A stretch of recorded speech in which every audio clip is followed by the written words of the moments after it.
Hello, Pastor Marvin McKenzie from Bible Baptist Church in Puyallup, Washington here.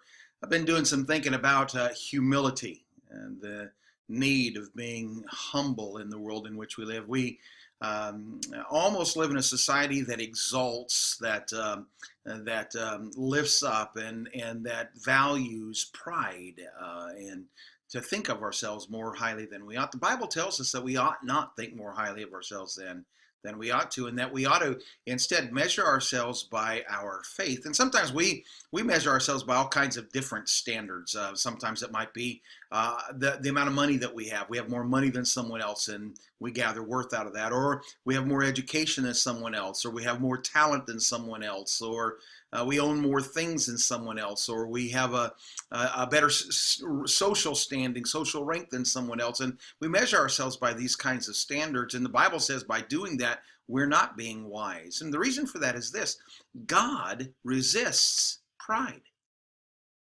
but he gives grace and lifts up the humble. And so the right thing for you and I to do as believers is to seek humility. And we do that by measuring ourselves according to the standard, the rule of Christ.